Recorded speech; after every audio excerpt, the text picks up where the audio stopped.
Have you ever noticed how some people seem to have an almost invisible, almost supernatural control over the energy in a room?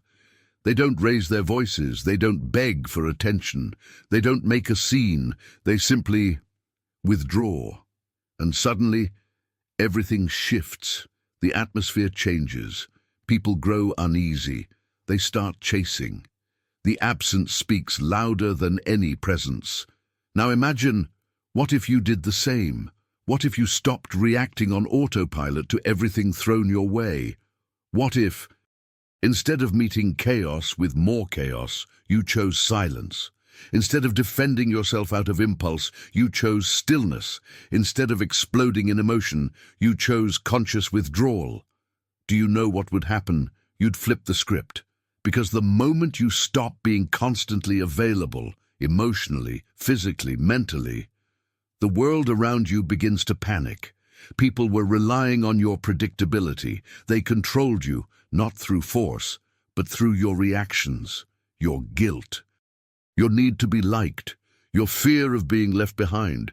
But when you stop playing that game, when you walk off the emotional stage, masks start to fall. And the people who thought they had you all figured out suddenly realize they never really knew you at all. Everything that irritates us in others has the power to reveal something hidden within ourselves. So pause for a moment and ask, when you pull away, who panics? Who gets angry? Who tries to provoke you just to get any reaction? Who suddenly accuses you of being cold or different? That says far more about them than it does about you, and it reveals something deeper. You've been manipulated and didn't even realize it. You gave too much of yourself too often just to keep the peace, just to be accepted, just to hold on to people who were never fully present to begin with. And with every forced yes, with every emotional reaction, with every time you showed up even when your soul screamed no, you handed over pieces of your energy, piece by piece, bit by bit, until one day there's nothing left to give, only exhaustion, frustration, a hollow ache you can't quite explain. Do you want to know why? Because you've been too available. To people who didn't deserve your presence in the first place, to situations that drained you instead of nourishing you. And the truth is, not everyone deserves access to your light. Not everyone is ready to handle your silence. And some only stayed close because they fed off your chaos. You became a reservoir they kept dipping into, not because they valued you, but because you never stopped pouring. Not a single moment of your silence has been wasted. But let's make something clear from the start. This message isn't about isolating yourself from the world.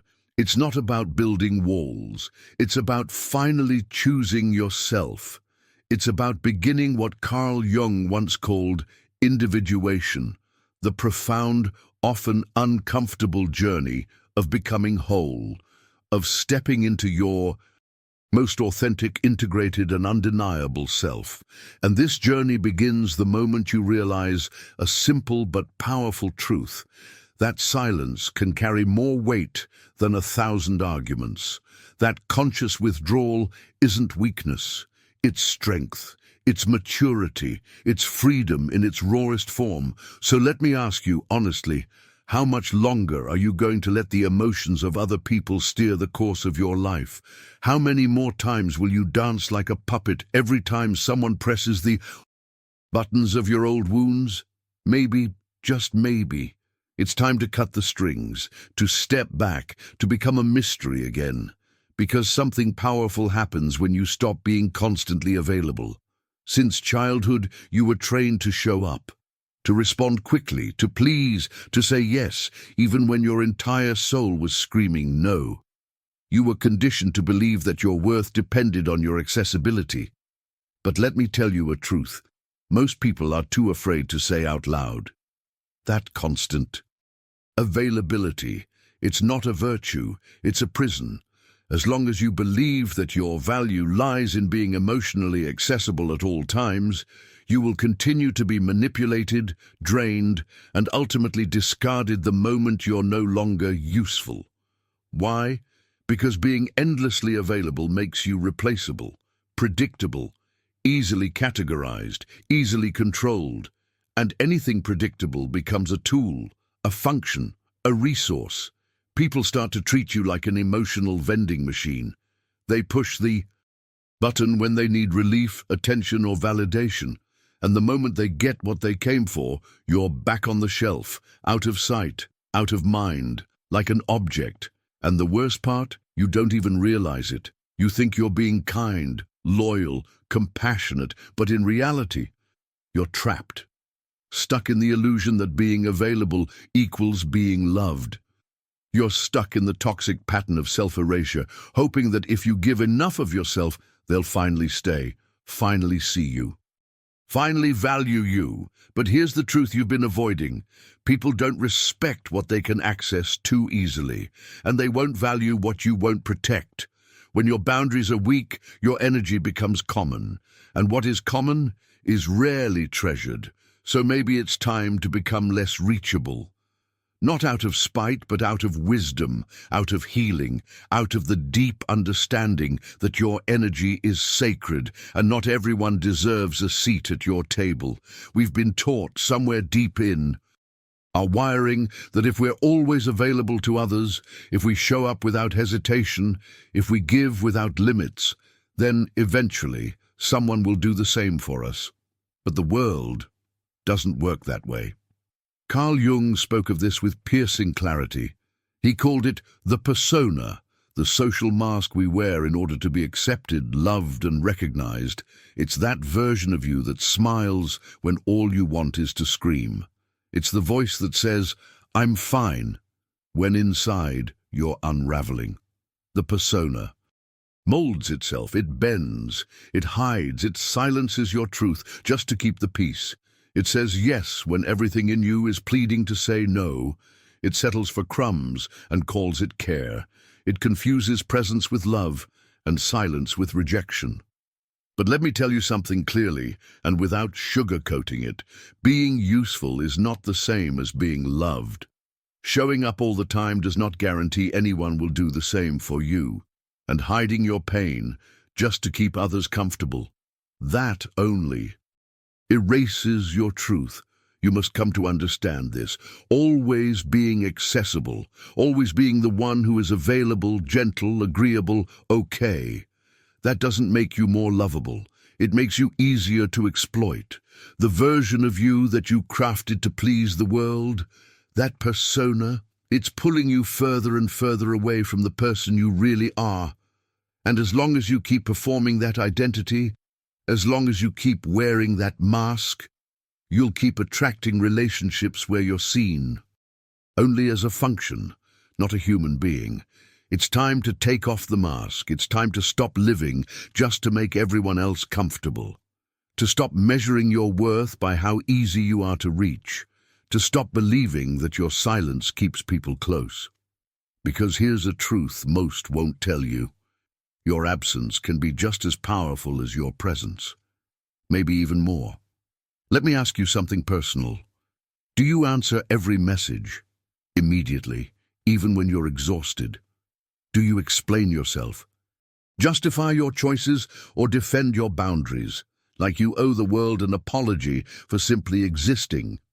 Every time you climb onto someone else's emotional stage, every time you shrink to meet their expectations, you vanish a little more from your own life. Being available all the time is a subtle form of self-abandonment.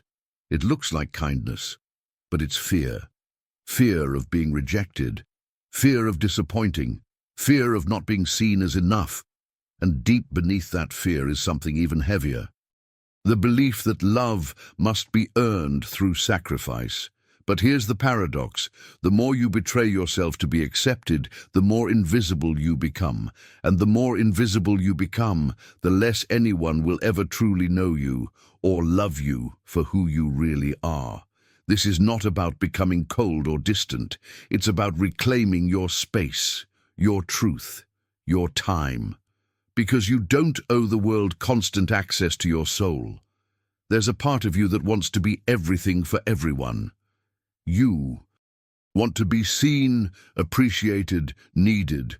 You want to be the one they can count on, but this constant state of emotional availability, it comes at a cost. And that cost is your peace. Your vital energy, the fuel that keeps your spirit alive, is being distributed like it's infinite, but it's not. It's limited, painfully limited. And here's the hard truth. The people who constantly demand your availability, they don't really want you.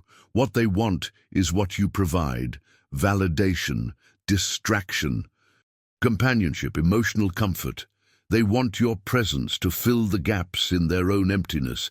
And the moment you begin to shift, the moment you set a boundary, the moment you stop reacting the way you used to, they don't thank you for growing. They get irritated, they pull back, they accuse you, they call you distant, strange, or selfish. But it's not because you've become someone worse. It's because you're no longer functional for them. You're no longer a tool. You're no longer available. On demand. Now here's where things get cruel, brutally crual. The more available you are, the less people value you. Everything that is too abundant becomes emotionally disposable. No one respects what they didn't have to earn. No one treasures what is always within reach. So pause for a moment, ask yourself, with honesty and without illusion, who truly deserves your time? Who has earned your presence? Who listens when you're silent? Who sits with you, not just when you're useful, but when you're just you? But before you answer that, there's something essential you need to understand. Why do we react so quickly? Why do we give in so easily? Why do we feel this almost automatic compulsion to justify ourselves, to explain, to reply, to fix, to please? The answer lies in something deeper, something Carl Jung called psychic energy. And that's exactly what we'll dive into next, because your energy, your inner current of emotion, thought, intuition, and will, it's all you've really got. If you don't learn to protect it, someone else will manipulate it, someone else will shape it, someone else will weaponize it against you. Have you ever felt deeply disturbed by the expectations others place on you? Have you ever noticed how much you internalize projections that aren't even yours? Have you felt the emotional weight of trying to live up to someone else's story of who you're supposed to be? That's not just stress. That's silent manipulation. We are now stepping into a darker territory. The hidden layers, the silent power plays that feed off your emotional energy.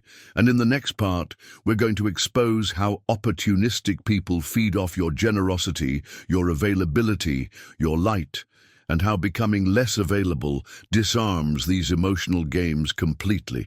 Get ready to face, head-on, those who always needed you to be weak just so they could feel strong. They drained you, even when you thought you were the one in control, even when you believed you were choosing to help, choosing to give, choosing to be there. But the truth is darker than it seems, because the majority of your emotional responses aren't actually conscious choices. They're pre-programmed reactions, and the people who understand this, they can manipulate you effortlessly. Opportunistic people don't need to shout. They don't need to threaten, coerce, or force. They simply learn which buttons to press. And once they know, you become predictable. You become manageable. You become emotionally programmable. Carl Jung had a name for this phenomenon: projection.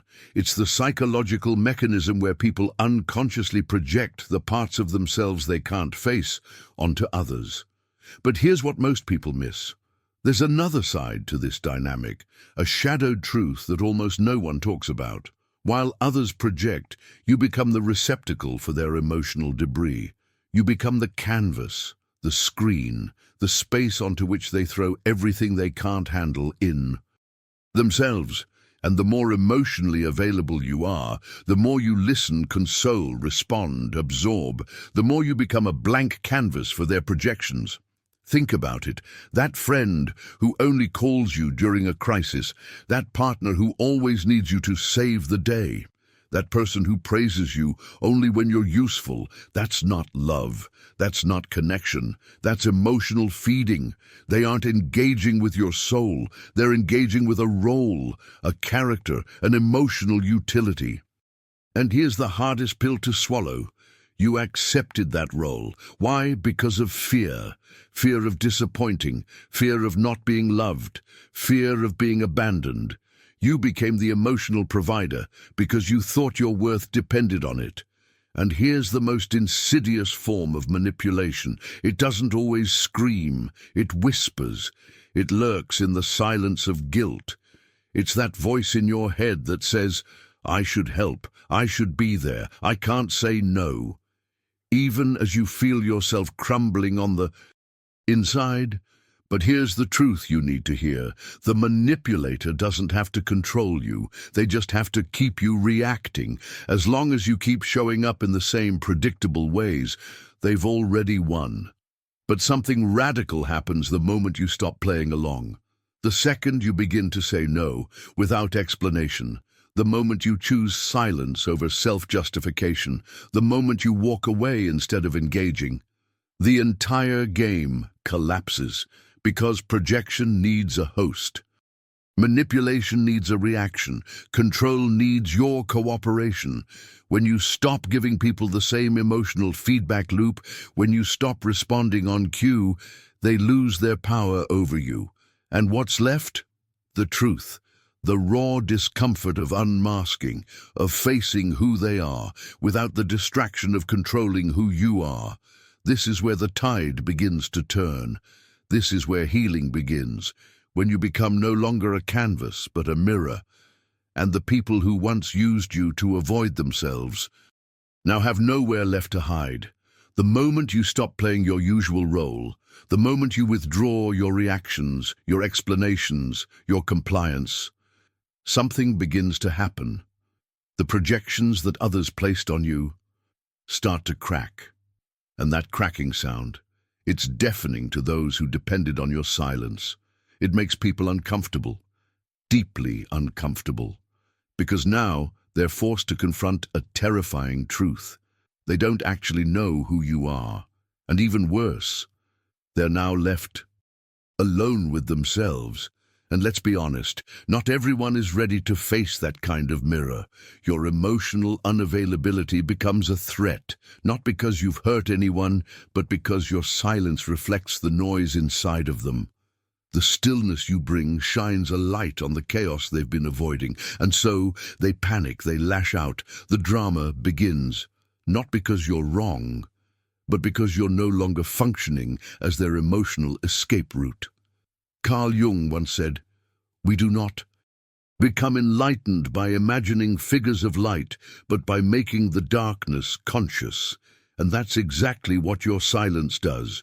When you stop feeding the cycle, when you remove yourself from the roles you were never meant to carry, the other person's shadow begins to emerge. And that shadow is unbearable to those who've always used you to avoid it. But what about you?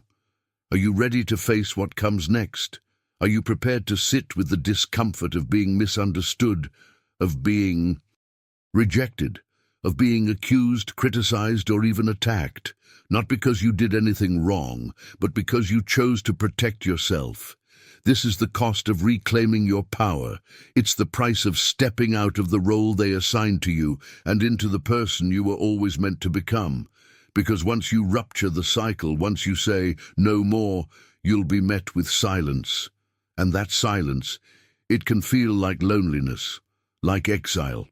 But stay with it, because within that silence lies a new kind of power.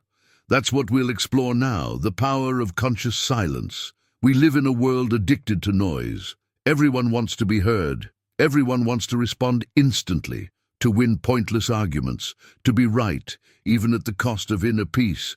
But there's a form of power most people will never understand, and even fewer will ever master. The power of silence, not the silence of passivity, not the silence of cowardice, but the conscious silence. Strategic, intentional, brutally clear. The kind of silence that doesn't say, "I have nothing to offer," but instead whispers, "I'm no longer willing to waste my essence explaining myself to those who aren't ready to understand." This kind of silence isn't absence, it's amplified presence. Carl Jung saw silence not as emptiness, but as fertile ground for inner transformation, a sacred pause, a return to the source.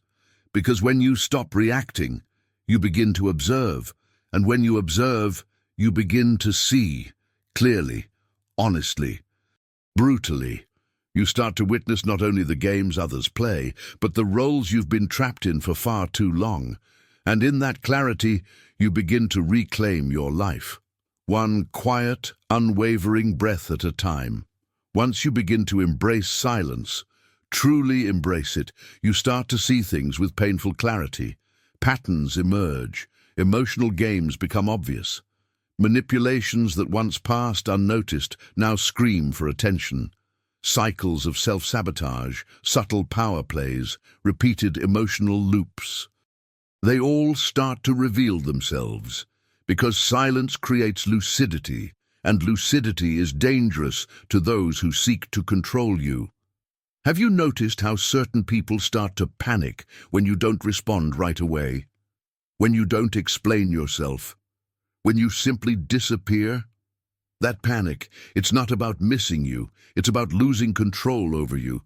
As long as you're talking, they know the game is still on. They still have access to your mind, your heart, your energy. But the moment you fall silent, you rewrite the rules. And that shakes the foundation of those who depend on your reaction to feel powerful, because the true strength of silence doesn't lie in the absence of words, but in the mastery of your own energy. It's the refusal to be dragged into the emotional chaos of others. It's the conscious choice to no longer participate in battles that only deplete you. Carl Jung taught that the path of individuation, the sacred journey of becoming who you truly are, requires withdrawal, because only in the stillness can you begin to hear yourself without the deafening noise of everyone else's expectations, judgments, and projections. But let me warn you, silence comes with a price. It will drive away the people who only valued the role you played. It will make you incomprehensible to those who only saw their own projections reflected in you. It will get you labeled cold, distant, arrogant, selfish. But none of these reactions are about you. They are about the people who were never interested in your depth, only in your utility. And this is the moment where a deeper truth begins to reveal itself. The more you mature, the more selective you become with your words, because you understand something most people never learn. Every sentence you speak is an investment of energy, and not everyone deserves access to your truth. Sometimes silence isn't retreat, it's sovereignty. It's the language of those who no longer need to prove anything, not to the world, and not to themselves. Silence is uncomfortable, but not for you, for them. Because silence forces the other person to finally sit with themselves, to face their own thoughts without your voice as a distraction, to confront their own shadows without your emotional presence to absorb the weight. And that is where the true disruption lies, not in your withdrawal, but in what your silence makes others feel, not about you, but about themselves. This is the power of conscious restraint, of emotional self-respect, of choosing your peace over their comfort. Silence forces others to confront their own thoughts, their own internal noise. And that discomfort reveals more than any argument you could ever make. You don't need to justify your absence. Your silence justifies itself. And those who feel threatened by it, they reveal just how much they depended on your imbalance to keep their own. But the most powerful silence isn't the one that disturbs others. It's the one that rebuilds you. The silence that reconnects you to something beyond external approval. The silence that restores your vital energy. The silence that realigns you with your true essence. It's in that inner space, free from the demands of others, that you begin to reclaim your true strength. There's a quiet narrative you've always played, the one where you are the understanding one, the accessible one, the one who's always willing to help. But Carl Jung understood that every individuation process requires a form of isolation, not a depressive isolation, but a sacred withdrawal, a time for inner retreat, a time for rebuilding, a time where you relearn to hear your own voice, free from the world's relentless noise, a time where you reconstruct your identity, not based on the gaze of others, but from your own center. Want to know a good measure of your growth? Watch who starts to distance themselves when you become more reserved. Notice who tries to provoke you when you stop reacting. Listen to who accuses you of changing when you finally start protecting yourself. These aren't signs you're wrong. They are proof you've begun to break free. Being unavailable is uncomfortable at first. You'll feel guilty. You'll think you're being selfish. You'll hear whispers calling you cold, distant, or hard. But all of this is part of the deconstruction. You've spent your entire life conditioned to put others first, to be available, to suppress your needs. And now you're learning to put yourself first, to honor your boundaries, to reclaim your power. This discomfort, it's the growing pains of your transformation. Lean into it, because on the other side of this silence lies the freedom you've been searching for. Change is never easy, especially when it shakes the foundations of your old self. It's natural that your transformation causes discomfort, not only within you, but also among those who benefited from the version of you that once was. Conscious unavailability, that intentional step back, is the cornerstone of self-determination. Self-determination begins the moment you say no to the world, so you can say yes to yourself. When you distance yourself from toxic environments, you silently declare, "My peace is worth more than any false connection." When you stop explaining yourself, you finally start to earn respect, even if it's only from a few, but not everyone is ready for this kind of firm, authentic presence. Your emotional absence will expose wounds others don't want to face. It will reveal just how much they depended on your emotional chaos to feel in control. And then the rupture comes. With it, the pain, the loneliness, the distancing, the sense of loss. But here's the truth you need to hold on to. You're not losing. You're freeing yourself. So what happens after the silence? When you stop being available for everyone, something deep begins to shift. First, there's silence. An uncomfortable silence that seems to scream inside your chest. You wonder, did I do the right thing? Am I being too harsh? Am I losing people who once cared about me? But gradually that silence changes. It begins to clear the fog, to soothe the wounds, to heal the cracks. Then comes solitude, not the absence of company, but the presence of yourself. The solitude of the strong, the solitude of those who refuse to betray themselves just to keep others close. In this sacred space, where confusion once reigned, enters clarity. Where anxiety lived, peace begins to bloom. Where there was neediness, new strength is born, the strength to be whole within yourself. Carl Jung said that the process of individuation, becoming who you truly are, requires this inner journey of solitude. Because only when you stand alone, fully aligned with your essence, can you finally become unshakable. Fundamentally, the journey of individuation, the process of becoming your true self, requires one thing above all: to step away from the collective, to shed the mask, to walk alone for a time.